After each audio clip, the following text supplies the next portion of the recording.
Je commence par vous remercier, Élise et Isabelle, pour ce colloque qui est tellement riche. Plein de choses depuis hier, du mal à dormir, plein d'idées qui viennent dans tous les sens, des moments de bonheur. Je constate qu'on a un chantier en face, du coup je l'ai regardé en me demandant est-ce que c'est un condo. Bref, tout est changé dans ma vie. Mais je reviens à mon sujet qui partait d'un corpus, en fait, l'origine de cette présentation. C'est un corpus de 5 textes écrits sur 25 ans, qui ont tous des points communs que j'ai trouvés assez intéressants. Et à partir de ce corpus, je voudrais vraiment essayer de poser des questions, de réfléchir à comment faire pour appréhender par l'écriture le terrain vague. De quel texte s'agit-il? De 5 hommes, seulement des hommes, une photographe seulement, mais quand on lui demande si elle veut participer au projet, elle répond « Je suis ton homme ». 5 hommes, français, parisiens, sauf un qui vient de Poitiers, en tout cas citadins, décident de marcher, d'expérimenter le réel, de se vraiment contraindre aux aspérités du quotidien, du sol, de la marche, dans tout ce qui est là de fatigante. Le fait que ce soit une marche est très important pour eux. Ils décident de marcher dans un lieu commun aussi à tous ces corpus, qui est non pas Paris, mais la banlieue parisienne. Donc pour ceux qui sont familiers à la géographie, on en reviendra des lieux. On a le centre parisien qui est extrêmement connu, codifié, représenté, qui s'opposera à cette grande masse de la banlieue. Donc ces hommes décident de marcher dans la banlieue, dans un moment donné, de faire ce trajet à pied. Et ce qui est intéressant aussi, c'est qu'ils sont donc pour la plupart parisiens, en tout cas habitent à Paris, ils connaissent très bien Paris. Donc leur travail est toujours un travail qui nécessite un renversement critique. Ils décident de voyager, ils vont à l'hôtel, et donc il va falloir transformer leur regard sur les lieux qu'ils traversent, parce que les lieux sont proches de chez eux, mais deviennent étrangers. Il y a certains de ces auteurs qui sont accompagnés d'un photographe. Je présente ici cette première photo, dans le premier document iconographique, une photo d'un photographe qui s'appelle Valerio Vincenzio et qui présente de façon assez claire les oppositions qui sont à jour dans ces textes. Opposition entre des espaces, ici on a le minéral, le végétal, les couleurs qui s'opposent, mais surtout la densité incroyable de la zone urbaine, avec tout ce qu'elle représente de capital culturel, symbolique, ce qu'on connaît dans les médias, opposé ici au vide du terrain vague, à cette personne anonyme qui ne fait rien, rien de productif. Il n'y a pas vraiment de transcendance. Ici, la main de Dieu est remplacée par ce qu'il y a de plus gratuit, un cerf-volant, on est dans l'immanence. Dans l'immanence anonyme, est-ce que le terrain vague reste anonyme? Il l'est dans la photo dans sa totalité, car il s'agit de la couverture d'un des premiers livres. Ce qui me frappe, c'est qu'il y a une redondance. On a le signe de Paris, donc le livre va parler d'un grand Paris. Et pourtant, on a déjà un Paris ici, un Paris qu'on identifie immédiatement, c'est la métonymie par excellence, la Tour Eiffel. Ah oui, on est en France, à Paris. Comment va-t-on pouvoir identifier le terrain vague? Qu'est-ce qu'il représente? Quel est ce terrain vague? Ici, c'est la banlieue, dans laquelle Guy-Pierre Chaumette, donc en 2002, décide de se promener. Ici, on a la métonymie de la Tour Eiffel, elle est là. Lui va faire 3 parcours de 300 km, donc c'est fastidieux, sur les tracés d'un train qui n'existe pas encore. C'est le Grand Roissy Express qui fera le tour de cette banlieue parisienne en 3 tracés différents. Et il va sur ces lieux qui sont voués à disparaître, chercher, découvrir, rencontrer, décrire le terrain, les terrains vagues, les constructions en cours et les gens qui habitent ces lieux qui sont voués à disparaître. Son projet n'est pas original dans la mesure où il se situe dans la lignée d'un autre livre. Le livre, l'origine de tous ces trajets-là, c'est celui de François Maspero qui écrit en 1890 « Les passagers du Roissy Express ». Il est parisien, éditeur extrêmement connu, il a une librairie qui fait date, qui est dans le quartier latin, c'est une personnalité intellectuelle, engagée, militante à gauche, qui a énormément voyagé, énormément écrit. Un jour, il revient de l'aéroport, il regarde la banlieue par le RER, le train qui relie la banlieue nord et la banlieue sud, il dit « mais je ne connais pas tout ça ». Donc il faut symboliquement franchir la barrière que représente ici la barrière du train, du métro, pour aller voir cet ailleurs. Et cet ailleurs est représenté dans ce texte introductif du projet. Paris était devenu une grande surface du commerce, un Disneyland, on le retrouve, de la culture. Où était passée la vie? En banlieue. Peut-être que cette banlieue, que je ne connais pas, même si elle est toute proche, va représenter quelque chose. Le tout autour ne pouvait donc pas être un terrain vague. Et si l'expression est lancée, comme on le voyait hier dans les présentations qu'Élise nous faisait, une ville entière peut-elle être un terrain vague? Il faut que je précise ici, ce que la première photo ne montrait pas, c'est que la banlieue est composée de 10 millions d'habitants, alors que Paris intramuros n'est que 3 millions d'habitants. Donc il va effectivement s'agir ici d'une question de représentation. Qu'est-ce que ce terrain vague? Ce terrain vague, nous dit Jean Rollin, avec sa couverture, il est quand même très flou. Jean Rollin met ici en scène en 1995 son voyage dans la périphérie de Paris aussi. Et à travers cette couverture, on voit la représentation floue de zones, car l'auteur zone, qui représente les différents lieux d'habitation, ici les cités, mais en premier plan le terrain vague. Dans un projet similaire, en 2002, il lit les mémoires du maréchal Ney, qui est un célèbre maréchal qui a accompagné les guerres napoléoniennes, donc grand moment épique de l'histoire de France.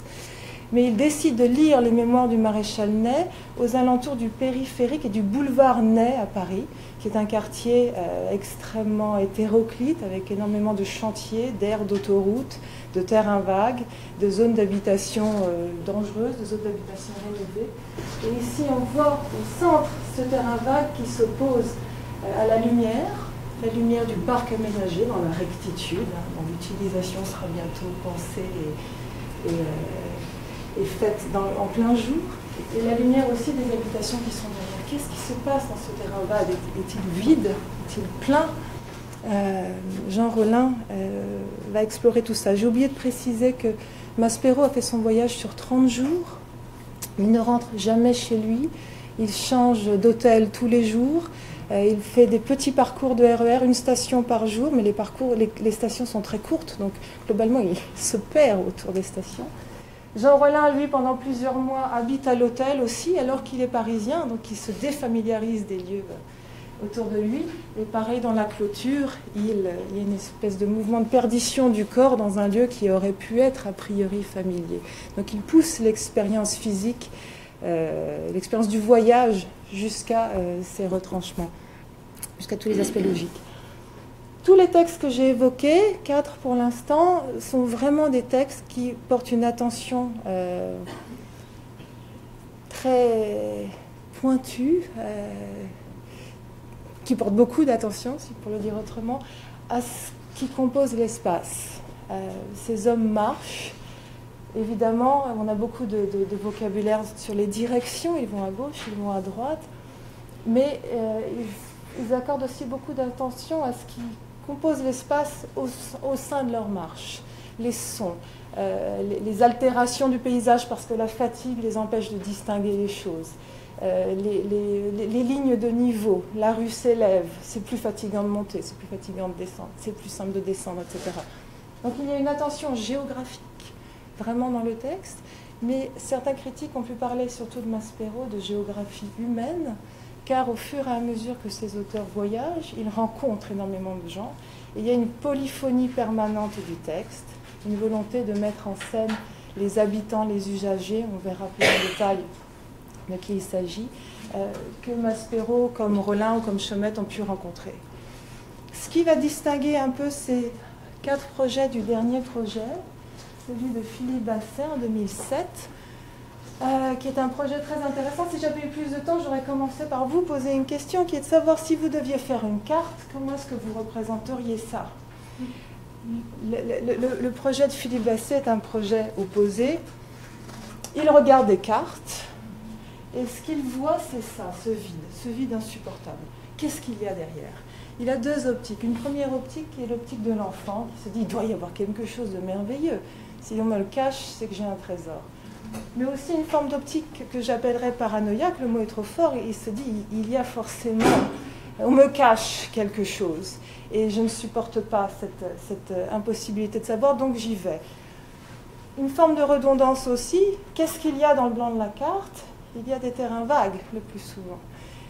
Donc, vide toujours, blanc, comme dans nos textes précédents, c'est le terrain vague qui est à l'origine d'une démarche, à l'origine d'un voyage. Que ce soit le terrain vague de la banlieue ou le blanc de la carte ici, il y a une absence que je veux combler. Et le texte devra se faire probablement le compte-rendu de cette absence. Une fois que j'ai présenté tous ces textes, il est temps d'essayer une forme de synthèse. Et ce qui m'a semblé intéressant, c'est qu'à travers tous ces projets, se dessine, j'espère avoir réussi à vous en donner une idée, mais se dessine l'idée vraiment de la confrontation paradoxale du tout et du plein. Est-ce que c'est vide? Est-ce que c'est plein? Si c'est plein, comment je pense ce plein? Comment je l'écris? Si c'est vide, pareil, est-ce que je peux représenter ce vide? Et par extension, cette question de l'écriture me semblait intéressante. Je n'ai pas compté combien il y a de terrains vagues qui apparaissent dans les textes. Je pense ne pas être loin de la centaine. À force d'aller y voir, comme ils me disent, à force d'être confronté à tous ces terrains vagues, est-ce qu'il est possible d'imaginer qu'il soit plein ou vide un terrain vague idéal? Est-ce qu'il y a une idée possible du terrain vague? Que ce soit peut-être en termes politiques ou en termes poétiques? C'est la question ouverte à laquelle je vais essayer non pas de répondre, parce que je vous pose vraiment la question, mais peut-être d'apporter un élément de réponse, après avoir vu quelques gouttes, en utilisant un axe particulier qui est l'axe de la criminalité. Et on en a parlé, elle est un peu omniprésente. Si je reprends hier, je me rappelle cette présentation très intéressante sur la sémiologie du terrain vague dans les livres d'enfants. On a entendu parler de Gaboriau, qui est l'ancêtre du roman policier français. Il y a un roman de Gaboriau où la scène du crime est cartographiée dans le livre. C'est une des premières occurrences d'une vraie carte dans un livre. Et à la place de l'indication scène du crime, c'est marqué terrain vague. On est dans le décor. Le terrain vague, c'est le lieu où il y a un vide, le vide de l'ordre. Et forcément, le lieu propice à s'il y a une action, ce sera un crime. C'est ce qu'on va trouver de façon différente chez Balzac, comme chez Zola, comme chez Hugo, une espèce de représentation parfois poétique idéalisée, mais en tout cas surtout une représentation de la dangerosité de ces lieux qui échappent au regard de la loi et à l'ordre. Est-ce qu'il y a un crime dans mes textes? J'étais contente d'en trouver un. Un seul, dans Zone. Il y a beaucoup de références au danger que certains terrains vagues peuvent représenter, mais un seul vrai crime.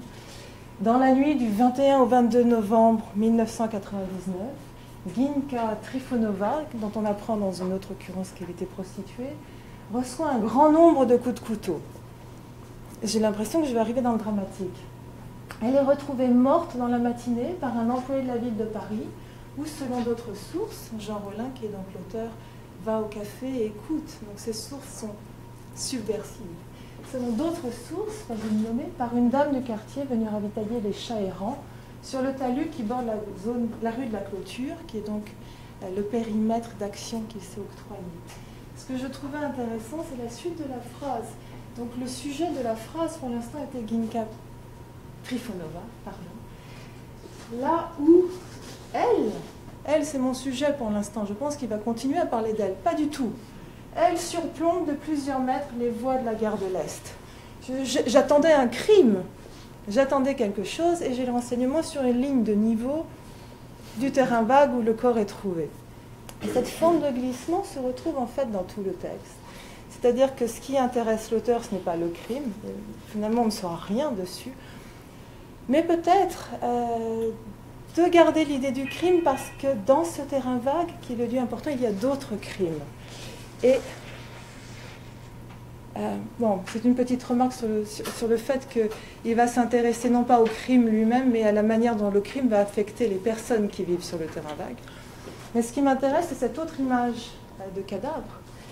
On remarque dans un terrain vague, donc il découvre vers la porte de Saint-Denis, on remarque une demi-douzaine de corps allongés à même le sol, déchaussés, environnés de sacs plastiques, comme rompus, désarticulés par la misère.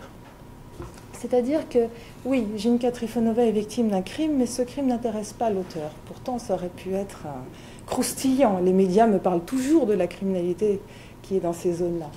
Ce qui intéresse l'auteur, c'est le crime de la misère. C'est-à-dire le moment où, dans ce lieu, qui est excentré, qui est intermédiaire, qui est interstitiel, dans ce lieu se retranche non pas ce qu'il cherchait, c'est-à-dire une forme de découverte d'espaces nouveaux pour son imagination, pour son écriture. Ce qu'il découvre, c'est véritablement la réalité de corps détruits qui incarnent le dysfonctionnement d'une société qui repousse dans ses marges et garde dans ses marges les personnes. Philippe Vasset, donc ici c'est une des images de Terrain Vague, Philippe Vasset se pose la question et se révolte de sa propre naïveté, comme il dit. Il dit au début de son livre, donc, alors qu'il est en train d'explorer les zones blanches de la ville, « À peine entamée, mon expédition s'éloignait du chemin tracé. En lieu et place des mystères espérés, je ne trouvais qu'une misère odieuse et anachronique. Ma naïveté m'exaspérait. Et un peu comme dans la lettre volée, où finalement la lettre était là, mais n'était pas vue, ici l'auteur, comme une forme de détective, découvre que le crime était devant lui. Soudain dévoilé, cette misère invisible emplissait tout mon champ de vision et modifiait mon point de vue sur la ville.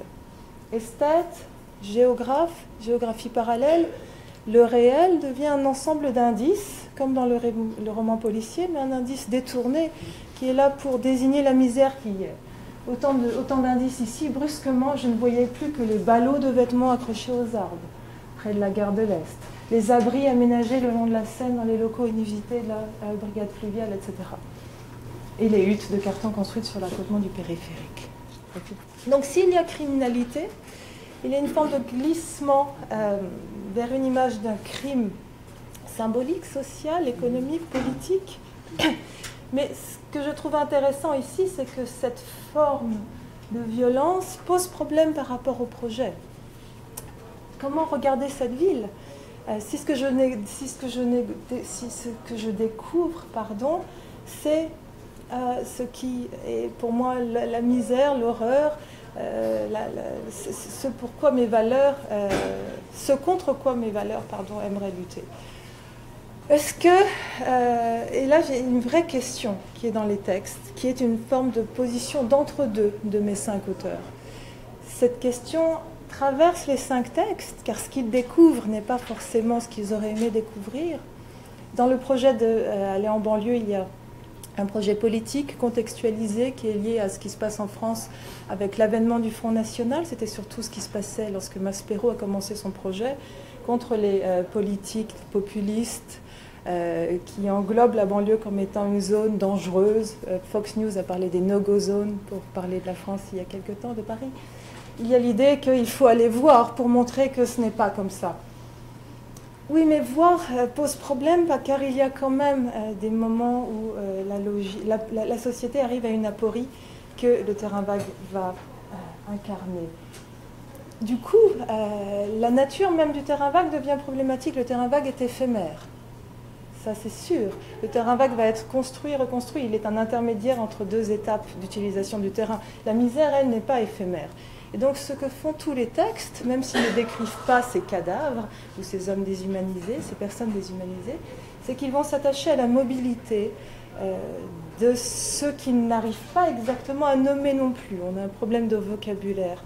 Les personnes qu'ils rencontrent sont les usagers des terrains vagues, les habitants des terrains vagues. On parle de pionniers, de nouvelles colonies.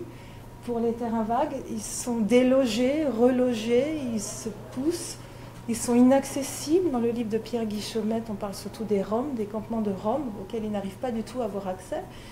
Donc il y a tout d'un coup une population, effectivement une ville qui n'était pas la ville qu'on attendait, une ville inattendue, qui se retrouve dans ces interstices-là, qui n'est pas éphémère, mais dont la lutte permanente, c'est celle d'une accession à la stabilité.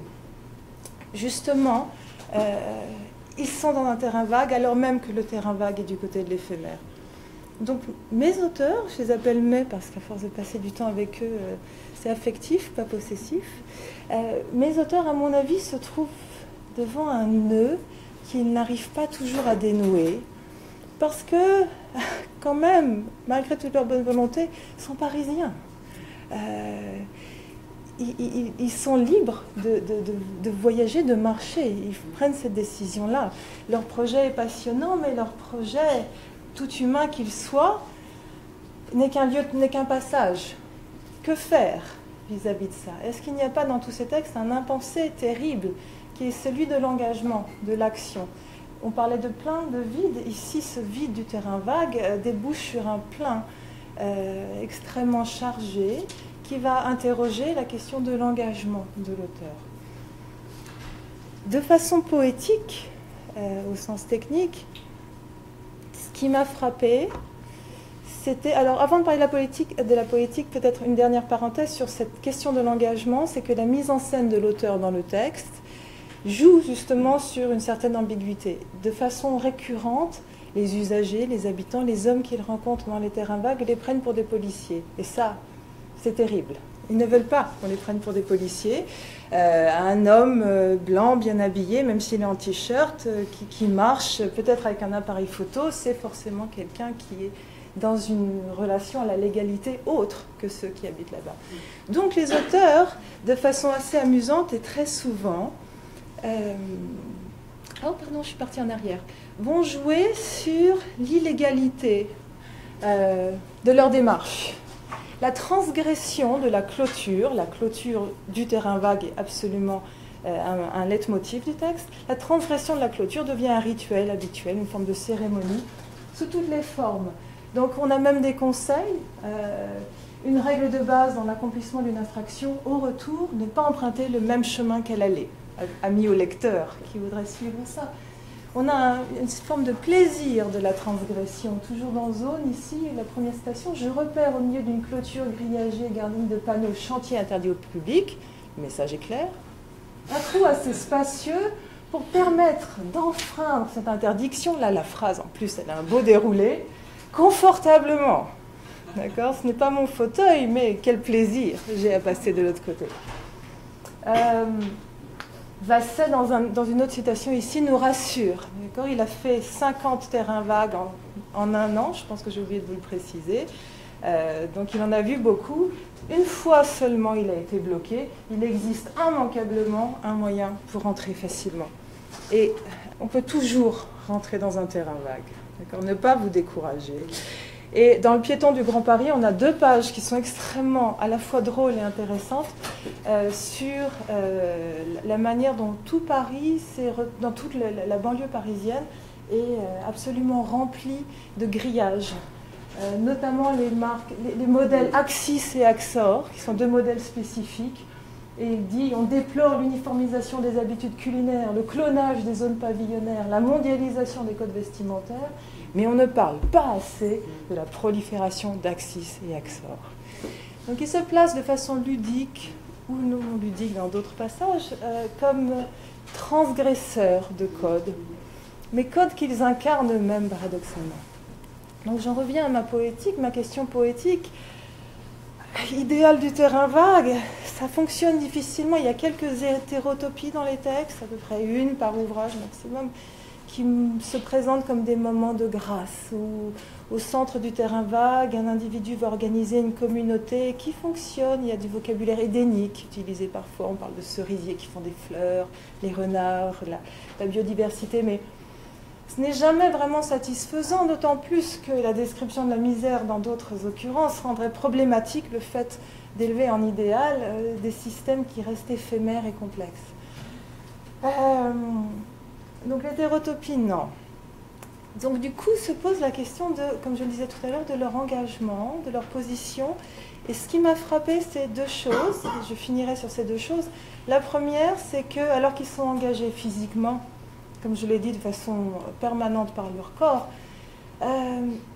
il n'y a pas d'investissement subjectif dans le texte de l'auteur, dans la mesure, il y a évidemment un investissement subjectif, mais il ne se laisse pas le droit à l'imagination. Il n'y a pas la pause merveilleuse, il n'y a pas de métaphore, pas de métaphorisation des terrains vagues. Le réalisme l'emporte. Ici, j'ai une citation de Vasset que je trouvais importante. Est-ce que c'est celle-là? Non, c'est pas celle-là. Bon, je ne l'ai pas. Pas grave. Il y a ce qu'ils appellent un excès de réel. Le deuxième. Oui, merci. C'était dans les endroits où la réalité excéderait le texte que je voulais me tenir le plus longtemps possible, regardant les phrases gigotées en tous sens comme des poissons fraîchement capturés. Ici, j'ai une métaphore, mais dans la description du texte lui-même, dans ce moment d'excès du réel, j'ai surtout des énumérations, c'est-à-dire des mises à plat des éléments indistincts, rendus indistincts par le pluriel, et qui ne correspondent pas à un agencement, un paysage, un agencement organisé, centralisé, avec une sortie magnifique sur tout ce que ce terrain vague pourrait avoir d'évocateur.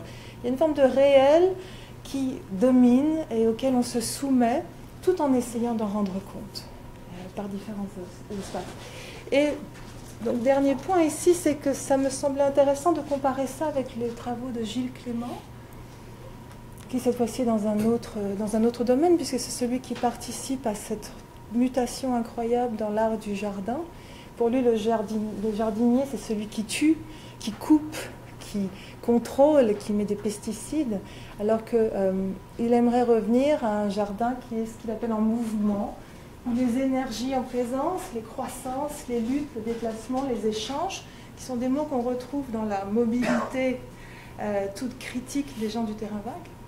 Donc ces dynamiques-là seraient respectées par le jardinier, qui les connaît, qui les respecte, encore une fois, qui fait le plus possible avec, le moins possible contre. C'est-à-dire que c'est l'idée de la transformation par le mot qui est mise ici en problème. C'est-à-dire que je trouvais que cette image, qu'on pourrait compléter aussi par des textes du tiers paysage, c'est-à-dire de définition de la friche par Gilles Clément, cette image du jardinier marchait de façon métaphorique pour décrire l'entre-deux dans lequel mes quatre auteurs se retrouvent avec cette volonté de création et cette difficulté de s'impliquer, de peur de transformer le réel, de le tuer. Et d'avoir une personne trop forte.